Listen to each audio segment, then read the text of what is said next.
कहानी है वो लड़की। शाम के 5 बज रहे थे। उसी वक्त मेरा मोबाइल बज उठा।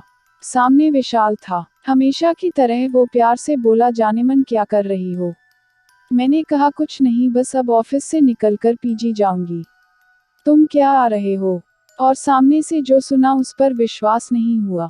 विशाल बोला, जान पैकिंग कर लो, हम घूमने जा रहे हैं। आज फ्राइडे है, मंडे भी ऑफ है और ट्यूसडे की मैं छुट्टी ले लूंगा, तुम बस पैकिंग करो और रास्ते के लिए कुछ खाना पैक करवा लेना, मैं जल्दी पहुंचता हूँ। विशाल भी ना सरप्राइज कर देता है कभी कभी। पिछले 1 महीने से इसी बात पर हमारी बहस चल रही थी। मैं उसे कह रही थी लॉन्ग वीकेंड आ रहा है, प्लान बनाओ, पर उसने अपने घर जाने की रट लगा रखी थी। हम दोनों ही गुड़गांव में जॉब करते थे, अलग अलग पीजी में रहते थे, हफ्ते में 3-4 बार मिल लेते थे, पर वीकेंड पर विशाल का घर जाना जरूरी ही था। उसके पेरेंट्स उसका रास्ता देखते थे। मेरा अपना कहने को कोई नहीं था। इस दुनिया में चाचा ने बचपन में पाल दिया, पढ़ा लिखा भी दिया।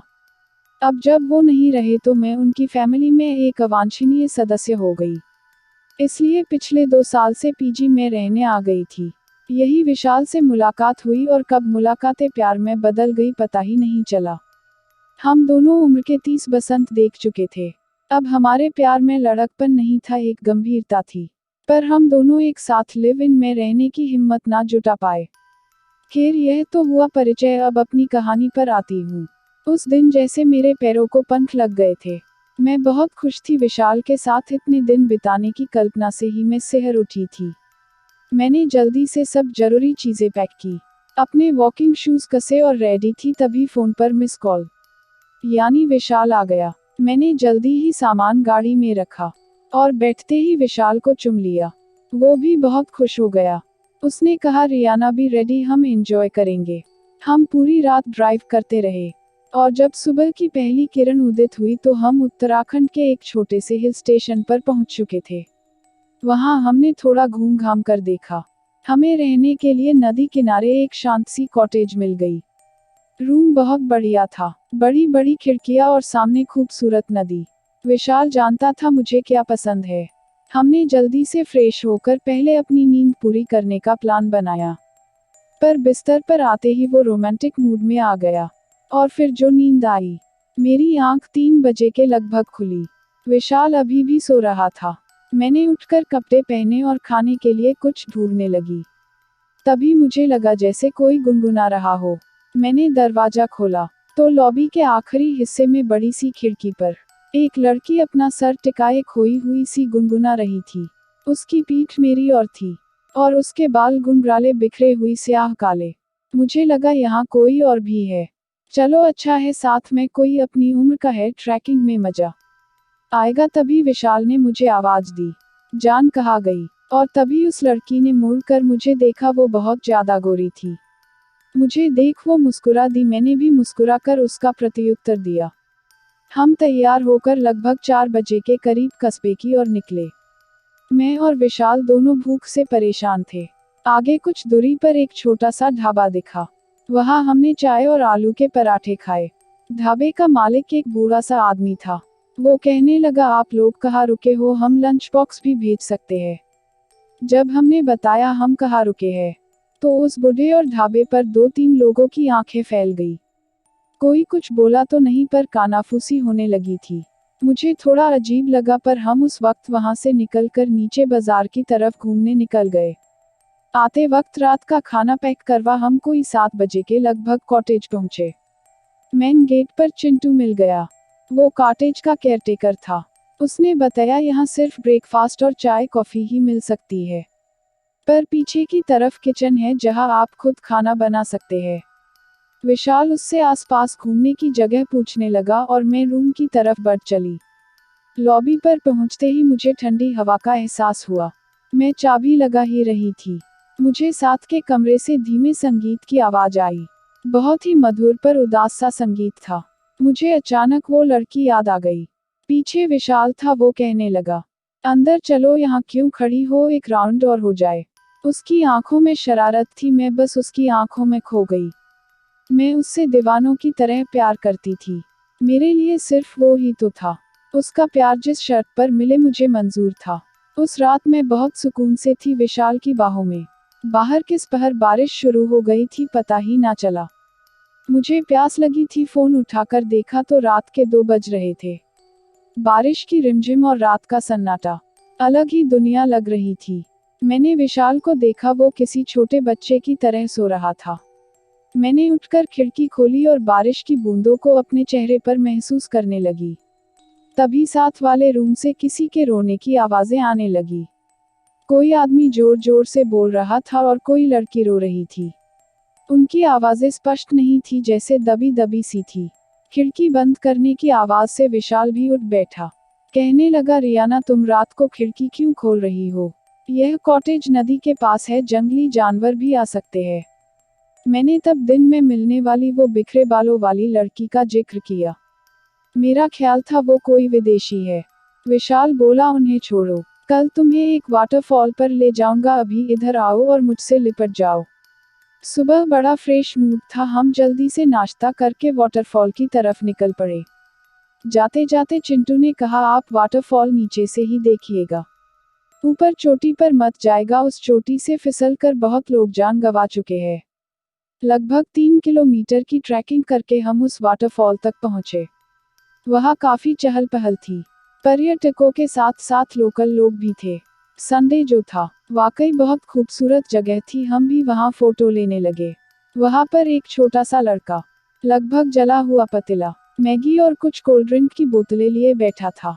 विशाल ने उसे कहा, मैगी के साथ साथ चाय पिला सकते हो? उसने हाँ में सर हिलाया। विशाल उससे बातें करने में व्यस्त हो गया। मैं कैमरा ले थोड़ा और ऊपर को चढ़ने लगी। एक पतली सी उबड़ खाबड़ पगडंडी सी थी, जो वाटरफॉल के साथ साथ चल रही थी।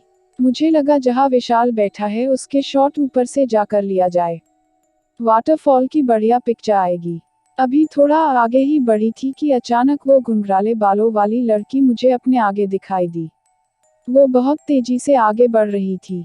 मैं लगभग भागते हुए उसके पास पहुंची। मैंने हाथ आगे बढ़ाया ही था को वो पलटी। मैं सक पका गई। मैंने कहा, हेलो। वो मुस्कुरा दी। मैंने बात आगे बढ़ाते हुए कहा, आर यू अलोन हियर? उसने ना में सिर हिलाया। उसका चेहरा गोल और बहुत गोरा था, पर आंखें एकदम काली, उसके बालों की तरह वो बेहद खूबसूरत थी। मैंने उससे पूछा, वेयर आर यू फ्रॉम? इस बार वो धीमी आवाज में बोली, मैं भी भारतीय ही हूँ। मैंने कहा, ओह, मुझे लगा आप विदेशी हो। वो हल्के से हंस दी। तभी मुझे ढूंढता हुआ विशाल आ गया। मैंने परिचय करवाया, मैं रियाना और मेरे हस्बैंड विशाल। मैं झूठ बोल गई। उसने अपना नाम सीमा बताया। विशाल ने चाय पीने का ऑफर दिया पर उसने मना कर दिया। वो चोटी की ओर बढ़ चली। जाते जाते विशाल ने उसे भी केयरफुल कहा। वो पलटी और मुस्कुराते हुए हाथ हिला दिया। हम लगभग 2 घंटे वहीं बैठे रहे पर सीमा वापस नीचे की ओर नहीं आई। मैंने कहा, चलो बाजार घूम आते हैं, पर विशाल का मूड कुछ और था। हम वापस कॉटेज पहुंचे। वापसी के सारे रास्ते विशाल शरारत करते हुए आया था। कभी गले लगा लेता, कभी चुम लेता, कभी गोदी में उठा लेता। मुझे लग रहा था काश यह वक्त यही रुक जाए, हम हमेशा यही रह जाए।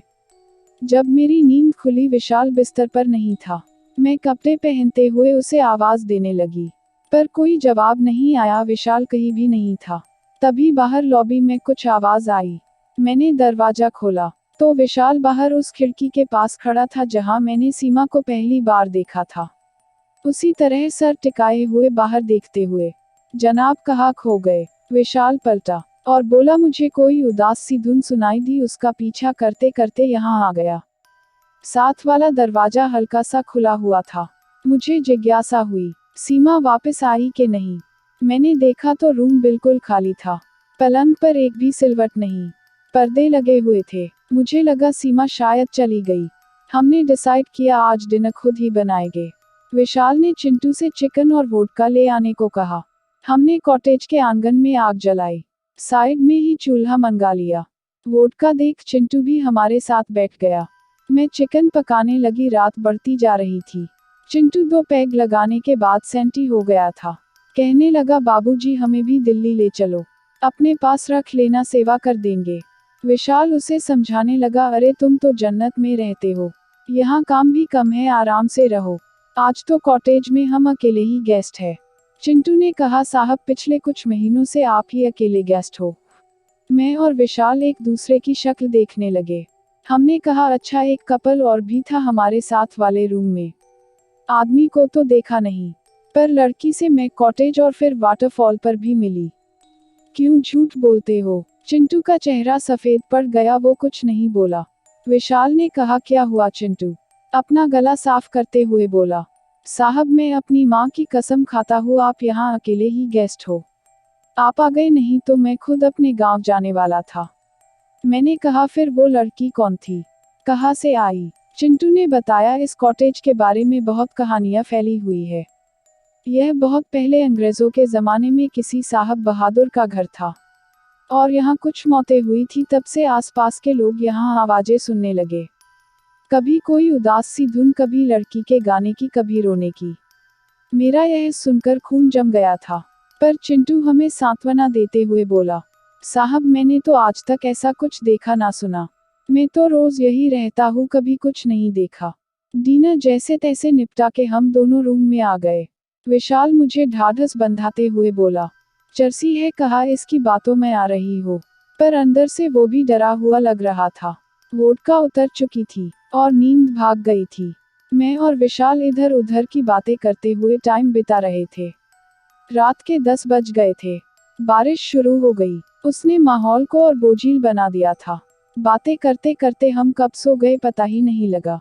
रात के किसी वक्त मुझे लगा जैसे मेरे ऊपर कोई झुका हुआ है।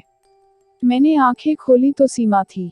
सीमा कंधों से पकड़कर मुझे उठा रही थी। मेरा नाम बार बार पुकार रही थी। उसकी आवाज किसी कुएं से आती हुई लग रही थी। मैं हड़बड़ा कर उठी। सीमा मेरा हाथ पकड़कर मुझे खींचती हुई अपने साथ ले जाने लगी। डर के मारे मेरे गले से आवाज तक नहीं निकल रही थी। मैंने पीछे मुड़कर देखा, विशाल बिस्तर पर ही था। सीमा मुझे साथ वाले कमरे में ले गई। उस कमरे की शक्ल ही बदली हुई थी। हॉल के कोने में बड़ी सी चेयर पर एक अंग्रेज रोबीला सा आदमी बैठा हुआ वायलिन बजा रहा था। उदास धुन। उसकी आंखें बंद थी। सीमा उसके पैरों के पास जाकर बैठ गई, वो रोने लगी। सीमा ने उसका हाथ अपने हाथ में लिया और कहने लगी, please Ellen, don't go, don't leave me. पर उस आदमी पर कोई फर्क नहीं पड़ रहा था। सीमा का चेहरा लाल हो गया था। अचानक वो आदमी खड़ा हुआ और मेरी ओर बढ़ने लगा। मैं जड़ थी, जैसे मेरे आंखों के सामने कोई पिक्चर चल रही थी। तभी सीमा के हाथ में ना जाने कहां से बंदूक आ गई थी। सीमा फिर बोली, एलेन स्टॉप। पर वो आदमी आगे बढ़ता ही जा रहा था और फिर एक धमाका और ढेर सा धुआं। और तब पहली बार मेरे गले से चीख निकली। विशाल और चिंटू भागते हुए मेरे पास आए। मैं उस कमरे में जड़ खड़ी हुई थी और लगातार चीखे जा रही थी। वहां कुछ भी नहीं था। विशाल मुझे उठाकर अपने कमरे में लाया, मुझे पानी पिलाया। मैं पसीने में भीगी हुई थी। वो बार बार मुझसे पूछ रहा था, क्या हुआ क्या हुआ, पर मैं कुछ बता नहीं पा रही थी। फिर कब मैं बेहोश हो गई पता नहीं लगा। जब मेरी आंख खुली सवेरा हो गया था। विशाल परेशान सा मेरे सिरहाने बैठा हुआ था। रूम के दूसरे कोने में चिंटू दीवार से सर लगा कर सो रहा था। मैंने उठने की कोशिश की तो विशाल ने मेरी मदद की। ऐसा लग रहा था जैसे मैं सदियों से बीमार हूँ। बहुत कमजोरी लग रही थी। चिंटू को विशाल ने काफी बनाकर लाने को कहा। फिर मुझे बाहों में भरते हुए कहा, क्या हुआ था रियाना, तुम रात को वहां क्यों चली गई थी? मैंने सारी बात बता दी। विशाल सुनकर सन रह गया। उसने जैसे तैसे पैकिंग की, मुझे सहारा देकर तैयार करवाया और हम निकल पड़े। कॉटेज से जैसे जैसे दूर जा रहे थे, मेरे शरीर में जैसे जान आती जा रही थी। हम बाजार में पहुंच गए। विशाल ने उस छोटे से ढाबे पर गाड़ी रोक दी। वो बुड्ढा चाय बना लाया। विशाल और मेरी सफेद शक्ल देखकर वो बोला, साहब हम तो पहले ही दिन आपको बताने वाले थे, पर शहर के लोग ऐसे बातों को कहाँ मानते हो। फिर जो उसने कहानी सुनाई वो इस प्रकार थी। यह बात उस जमाने की है जब अंग्रेज भारत छोड़कर जाने वाले थे। यह कॉटेज अंग्रेज अफसर एलेन केथ की थी। उसकी फैमिली इंग्लैंड में थी। वो लगभग 40 साल का हट्टा कट्टा आदमी था। कुछ साल पहले वो बंगाल से एक एंग्लो इंडियन लड़की सीमा को अपने साथ ले आया था। वो बेचारी उससे बहुत प्यार करती थी, पर जब अंग्रेज भारत छोड़कर जाने लगे तो एलेन सीमा को छोड़कर जाने लगा। उसे वो साथ कैसे ले जाता। इंग्लैंड में उसकी बीवी और 4 बच्चे थे। सीमा सारी जिंदगी जिसे प्यार समझ रही थी वो तो बस मन बहलाव था। उसने बहुत कोशिश की कि एलेन ना जाए पर वो नहीं माना। और फिर सीमा ने उसे गोली मार दी और खुद वाटरफॉल से छलांग मारकर आत्महत्या कर ली। तब से ही उनकी आत्मा भटक रही है। मैं सारे रास्ते यही सोचती हुई आई कि क्यों सीमा ने मुझे चुना। क्या वो कुछ बताना चाहती थी, मुझे इशारा करना चाहती थी। जब गुड़गांव करीब आने लगा तो मैंने विशाल को कहा, क्या तुम भी मुझे छोड़ तो नहीं जाओगे? हमारे रिश्ते का भी तो कोई नाम नहीं। विशाल मेरी और हैरानी से देखने लगा। वो कुछ नहीं बोला। जिंदगी वापस आकर फिर बिजी हो गई। एक शाम मेरा फोन बजा। हेलो जानेमन, रेडी हो जाओ, मम्मी पापा आ रहे हैं। गुंगराले बालों वाली लड़की ने मेरी जिंदगी सुलझा दी थी। अगर आपको कहानी पसंद आए तो लाइक और शेयर कीजिए और चैनल को सब्सक्राइब करना मत भूलिए।